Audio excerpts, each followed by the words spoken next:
नमस्कार दोस्तों। आज हम एक ऐसी कहानी की गहराई में उतरेंगे जिसने वॉल स्ट्रीट के सबसे फंडामेंटल क्वेश्चन का जवाब दिया। यह कहानी है रिस्क, डिसिप्लिन और ह्यूमन पोटेंशियल की। यह कहानी है कि कैसे कुछ साधारण लोगों को करोड़ों डॉलर कमाने वाले ट्रेडर में बदल दिया गया। क्या महान ट्रेडर जन्म से ही जीनियस होते हैं, या क्या ट्रेडिंग एक ऐसा कौशल है जिसे किसी भी इंसान को सिखाया जा सकता है? यही वो सवाल था जिसने 1980s की शुरुआत में शिकागो के दो लेजेंडरी ट्रेडर्स के बीच सालों तक बहस चलाई। द बिग बेट, बॉन्ड या मेड।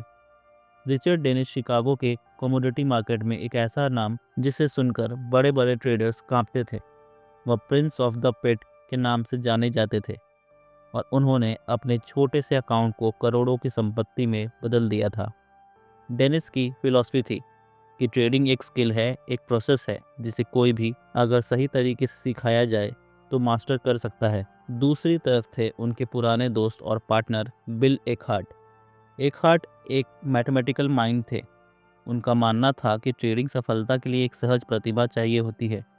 उनके हिसाब से कुछ लोगों में वो छठी इंद्री होती है जो उन्हें मार्केट में आगे बढ़ाती है। जब यह बहस बहुत ज़्यादा बढ़ गई तो डेनिस ने कहा, हम इसे साबित करेंगे, हम ट्रेडर बनाएंगे, हम दिखाएंगे कि ट्रेडिंग सिखाई जा सकती है। 1983 में रिचर्ड डेनिस ने एक शर्त लगाई, एक ऐसा एक्सपेरिमेंट जिसे ट्रेडिंग हिस्ट्री में हमेशा याद रखा जाएगा, द टर्टल स्टोरी। इस एक्सपेरिमेंट को नाम कहाँ से मिला?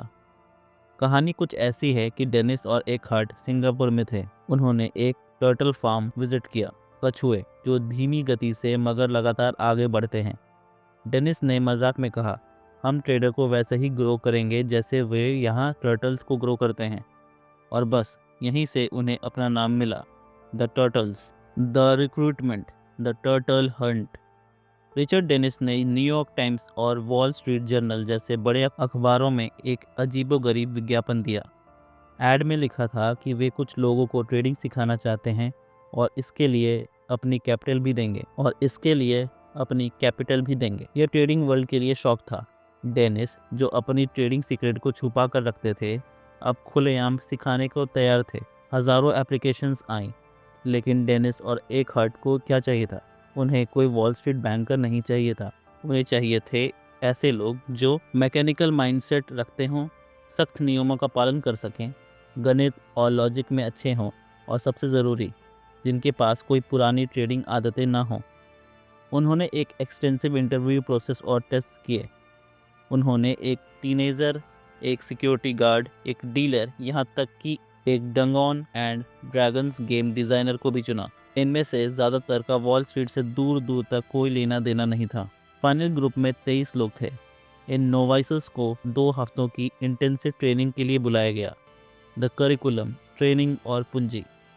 डेनिस ने उन्हें एक सिस्टम सिखाई, कोई थ्योरी या गेसवर्क नहीं। ये एक सख्त, पूरी तरह से नियम आधारित ट्रेंड फॉलोइंग सिस्टम थी। टर्टल्स को सिखाया गया कि उन्हें किस समय खरीदना है, कब बेचना है, कितना खरीदना है और सबसे ज़रूरी, नुकसान को कब काटना है। ट्रेनिंग ख़त्म होने के बाद डेनिस ने अपनी शर्त को और बड़ा कर दिया। उन्होंने हर टर्टल को अपनी कैपिटल दी। शुरुआत में छोटे अकाउंट दिए गए, लेकिन जल्द ही वे $1 मिलियन या उससे ज़्यादा की कैपिटल ट्रेड कर रहे थे। रिचर्ड डेनिस ने अपने लाखों डॉलर दांव पे लगा दिए थे, यह साबित करने के लिए कि उनके रूल्स, उनके प्रिंसिपल्स, उनके खुद के जीनियस से ज़्यादा ताकतवर थे। इस प्रयोग का मकसद सिर्फ पैसा कमाना नहीं था, यह साबित करना था कि ट्रेडिंग एक स्किल है जो सीखी जा सकती है और सिखाई भी जा सकती है। लेकिन वो कौन से रूल थे, वो क्या सीक्रेट्स थे जिसने इन नौसिखियों को रातों रात ट्रेडिंग की दुनिया का बादशाह बना दिया? ये जानने के लिए हमें टर्टल सिस्टम के दिल में उतरना होगा, रिस्क मैनेजमेंट और पोजीशन साइजिंग। अब सवाल है, उन्हें सिखाया क्या गया? वो कौन सी सिस्टम थी जिसने इन अनुभवहीन लोगों को ट्रेडिंग के इतिहास के सबसे सक्सेसफुल एक्सपेरिमेंट का हिस्सा बना दिया? जवाब एक शब्द में है, trend following. The core philosophy, trend ही दोस्त है। टर्टल को एक फंडामेंटल ट्रुथ सिखाया गया, बाजार में ट्रेंड्स होते हैं और आपका काम सिर्फ उन्हें पहचानना और फॉलो करना है। उन्हें बताया गया कि मार्केट के फंडामेंटल्स को समझने की ज़रूरत नहीं है, जैसे तेल का प्रोडक्शन या किसी देश की ब्याज दरें। उन्हें सिखाया गया कि इन सब चीज़ों का असर सिर्फ एक चीज़ पर पड़ता है, प्राइस। इसलिए टर्टल्स ने मार्केट न्यूज़ को इग्नोर किया, एनालिस्ट प्रिडिक्शंस को नज़रअंदाज किया और सिर्फ प्राइस एक्शन पर फोकस किया। उनका मंत्र था बाई हाई सेल हायर और सेल लो बाई लोअर। ये एक कॉन्ट्राडिक्टरी आइडिया लगता है ना। हम हमेशा बाई लो सेल हाई सुनते हैं, लेकिन रिचर्ड डेनिस का सिस्टम इस बात पर बेस्ड था कि अगर कोई स्टॉक या कमोडिटी एक नई हाई पर जा रही है तो इसका मतलब है कि एक बड़ा ट्रेंड शुरू हो चुका है और आपको उस ट्रेंड में सवारी करनी चाहिए। द मार्केट्स डाइवर्सिफिकेशन की शक्ति। टर्टल सिस्टम की दूसरी नींव थी डाइवर्सिफिकेशन। टर्टल को केवल एक मार्केट में ट्रेड करने को नहीं कहा गया, उन्हें 30 से ज़्यादा हाईली लिक्विड फ्यूचर्स मार्केट में ट्रेड करना था। इनमें शामिल थे कमोडिटीज़ जैसे gold, silver, crude oil, natural gas, cotton, sugar. Second, currencies, Japanese yen, German mark, British pound. Financials, US treasury bond, S&P 500 index. इतने सारे बाजारों में ट्रेड करने का मकसद क्या था? रिस्क को फैलाना। अगर एक मार्केट खराब चल रहा है तो दूसरा मार्केट बहुत बड़ा प्रॉफिट दे सकता है। इससे यह सुनिश्चित हुआ कि उनका पोर्टफोलियो कभी भी किसी एक मार्केट इवेंट पर ओवरली डिपेंडेंट नहीं था। वे कई नावों पर सवार थे, जिससे एक डूब जाए तो भी बाकी उन्हें बचा लें। The pillars of the turtle system. Richard Dennis ने अपनी पूरी ट्रेडिंग नॉलेज को 4 साफ और सख्त नियमों के समूह में कंडेंस्ड कर दिया। टर्टल्स को इन नियमों को किसी होली स्क्रिप्चर की तरह फॉलो करना था। First, entry rules. यह तय करना कि ट्रेड में कब एंटर होना है। यह पूरी तरह से प्राइस ब्रेकआउट्स पर बेस्ड था। उन्हें साफ साफ बताया गया कि 20 दिन के हाई पर खरीदना है या 55 दिन के हाई पर।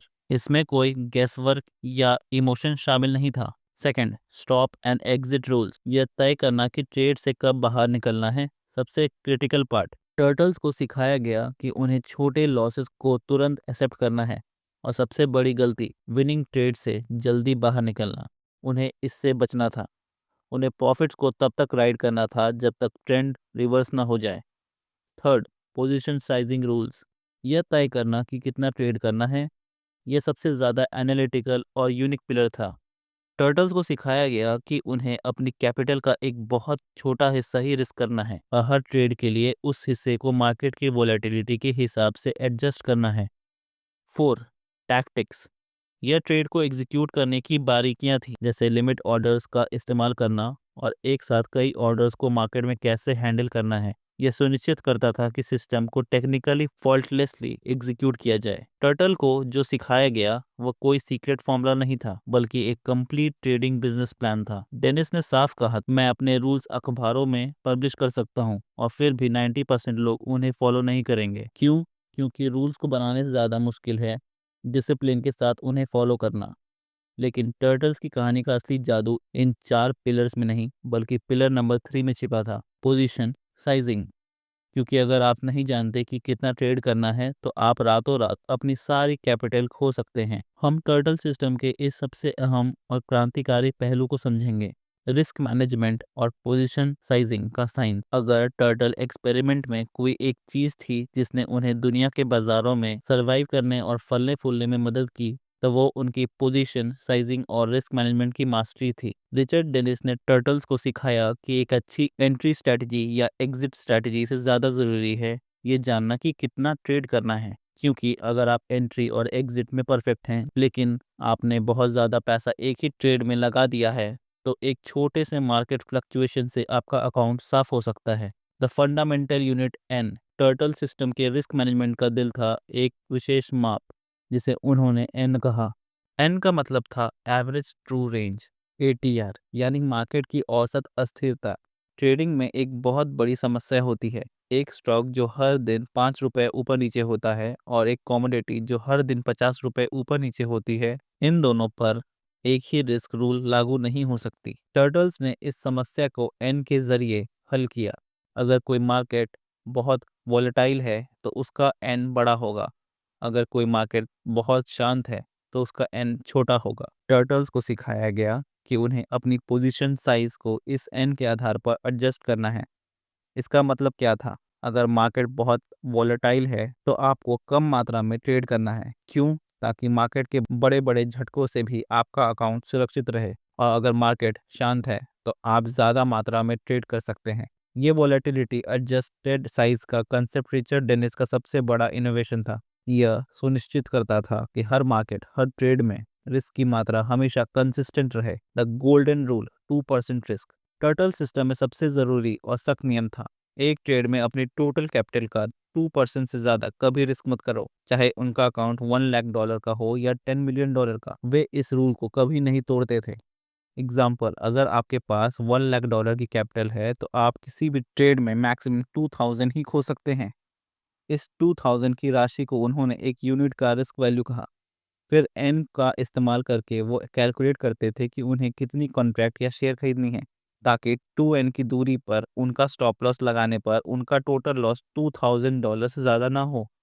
इससे दो बातें सुनिश्चित हुई। First, survival.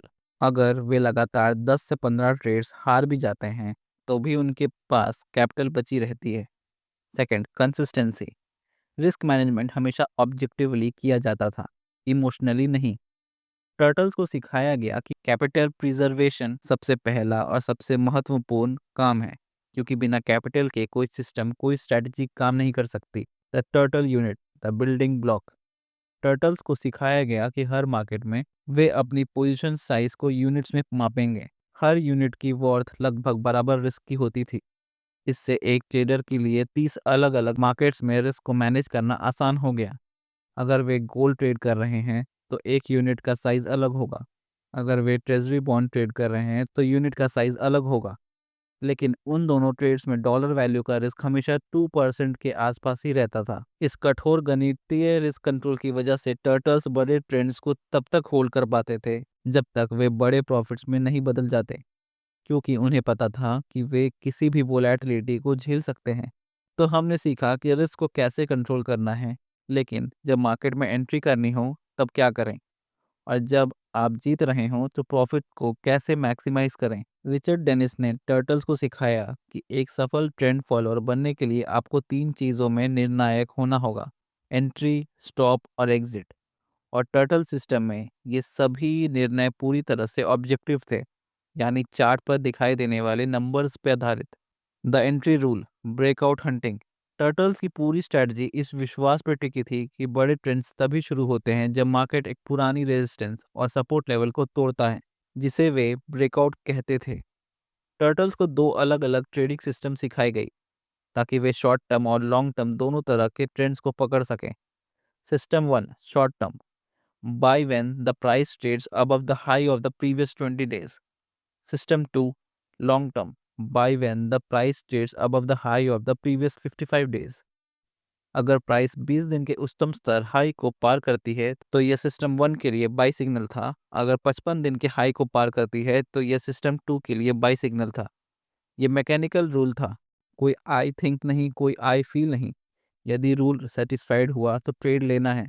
लेकिन ये एंट्री सिग्नल तभी वैलिड होता था जब मार्केट में कोई अपोजिट ब्रेकआउट हाल ही में फेल ना हुआ हो। रूल्स कॉम्प्लेक्स थे लेकिन डिसिप्लिन सिंपल थी। Follow the signal. Pyramiding, winning trades को बड़ा करना। टर्टल सिस्टम की सबसे रोमांचक और प्रॉफिट मैक्सिमाइजिंग टेक्निक थी पिरामिडिंग, यानी जीतने वाले ट्रेड्स में पोजीशन को जोड़ना।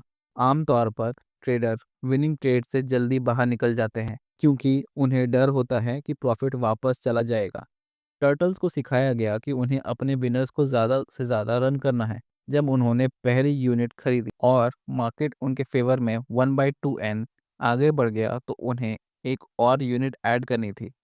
फिर 1/2n और आगे बढ़ा तो एक और यूनिट ऐड करनी थी। लेकिन यहाँ एक स्ट्रिक्ट लिमिट था, वो किसी भी मार्केट में टोटल 4 यूनिट से ज़्यादा कभी नहीं जोड़ते थे। ये सुनिश्चित करता था कि जब मार्केट में कोई मेगा ट्रेंड आता है तो टर्टल सिर्फ एक छोटी सी एंट्री के साथ नहीं होते थे, बल्कि उन्होंने पूरी 4 यूनिट्स की अपनी मैक्सिमम पोजीशन बना ली होती थी। इससे एक बड़ा विनर आपके 15 से 20 छोटे लूजर्स को आसानी से कवर कर सकता था। The stop loss rule, losses को काटना। जितना जरूरी एंट्री था उतना ही जरूरी लॉसेस को काटना।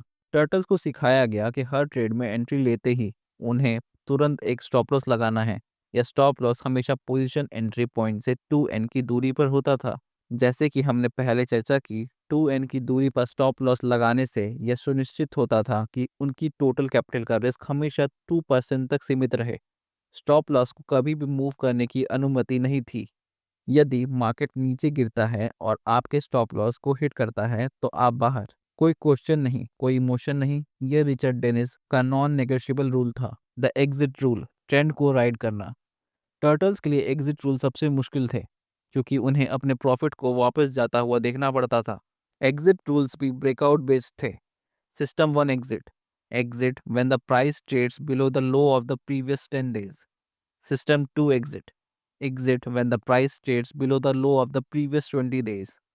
जब भी ट्रेंड रिवर्स होता था और प्राइस इस लो लेवल को तोड़ती तो उन्हें एग्जिट करना पड़ता था, भले ही उनका प्रॉफिट पीक से कम हो गया हो। ये रूल सुनिश्चित करता था कि वे छोटे मोटे पुल बैक पर बाहर ना निकलें और ट्रेंड के एंड तक सवारी करें। इस तरह एंट्री, पिरामिडिंग, स्टॉप और एग्जिट के सख्त नियमों ने टर्टल्स को ट्रेडिंग का एक मैकेनिकल रोबोट बना दिया। भावना मुक्त, संदेह मुक्त और 100% अनुशासित। टर्टल्स ने इन रूल्स को फॉलो किया और उनके अकाउंट्स आसमान छू गए। लेकिन इस सिस्टम को फॉलो करना सबसे मुश्किल कब होता है? जब आप हार रहे होते हैं। अब समय है उस सबसे महत्वपूर्ण सवाल का जवाब देने का। क्या ये काम किया? टर्टल्स ने strict entry, exit rules, volatility, adjusted sizing और आयरन क्लैड रिस्क मैनेजमेंट के साथ ट्रेडिंग शुरू की। द रिजल्ट, क्या महान ट्रेडर बनाए जा सकते हैं? अगले 4 सालों में टर्टल एक्सपेरिमेंट ने ट्रेडिंग वर्ल्ड को हिलाकर रख दिया। परिणाम एबंडेंटली क्लियर। टर्टल्स ने रिचर्ड डेनिस के लिए कलेक्टिव रूप से $100 मिलियन से ज्यादा प्रॉफिट कमाया। कुछ रिपोर्ट के अनुसार ये $175 मिलियन तक था। रिचर्ड डेनिस ने अपनी शर्त जीत ली थी। उन्होंने साबित कर दिया था कि महान ट्रेडर बनाए जा सकते हैं। ट्रेडिंग एक ऐसा स्किल है जिसे किसी भी अनुशासित व्यक्ति को सिखाया जा सकता है, बशर्ते वह एक सिद्ध प्रणाली का आंख बंद करके पालन करे। जब एक्सपेरिमेंट खत्म हुआ तो टर्टल्स ने अपनी खुद की ट्रेडिंग फर्म और हेज फंड शुरू कर दी। आज भी टर्टल ट्रेडर्स ट्रेडिंग और फंड मैनेजमेंट की दुनिया में बड़े नाम हैं जो उस सिस्टम की इंड्यूरिंग पावर को साबित करते हैं। द टर्टल साइकोलॉजी, हार को गले लगाना। लेकिन टर्टल की सफलता का असली लेसन नंबर्स में नहीं बल्कि उनकी माइंडसेट में था। टर्टल सिस्टम की सक्सेस रेशियो 50% से कम थी। इसका मतलब है कि टर्टल्स को अपने आधे से ज्यादा ट्रेड्स में नुकसान होता था। यह वो जगह थी जहां आम ट्रेडर टूट जाता है। टर्टल्स को सिखाया गया था कि लॉस सिस्टम का एक इनइफेक्टिव पार्ट नहीं है बल्कि एक essential cost of doing business है। उन्हें भावनात्मक रूप से तैयार किया गया था। First, acceptance. उन्हें लगातार छोटे छोटे लॉसेस को स्वीकार करना था। Second, patience. उन्हें महीनों तक इंतजार करना पड़ता था जब तक कि कोई बड़ा ट्रेंड शुरू ना हो जाए। Third, discipline over emotions. जब मार्केट उनके खिलाफ जाता तब भी उन्हें स्टॉप लॉस पर बाहर निकलना था, डर कर नहीं। और जब वे करोड़ों कमा रहे होते तो उन्हें ग्रीड में आकर एग्जिट रूल से पहले बाहर नहीं निकलना था। ट्रेडिंग में सफलता के लिए सिस्टम का ज्ञान केवल 10% है और 90% है डिसिप्लिन और साइकोलॉजी। टर्टल सिस्टम का कोर यही था। इमोशन को प्रोसेस से बाहर निकालो। द लेगेसी, टर्टल ट्रेडर का सबक। टर्टल एक्सपेरिमेंट ट्रेडिंग की दुनिया के लिए एक लेसन बुक बन गया। इसने मॉडर्न ट्रेडिंग को 3 चीजें सिखाई। First, rule based trading. Successful trading fads या गट फीलिंग पर नहीं बल्कि क्लियर मैकेनिकल रूल्स पर आधारित होनी चाहिए। Second, risk first mentality. सबसे पहले कैपिटल को बचाओ। अगर आप वोलेटिलिटी को मैनेज नहीं कर सकते तो आप प्रॉफिट को भी मैनेज नहीं कर सकते। Third, trend following is king. बड़े पैसे सिर्फ बिग ट्रेंड्स को फॉलो करने से बनते हैं, ना कि छोटी मोटी मार्केट नॉइसेस से।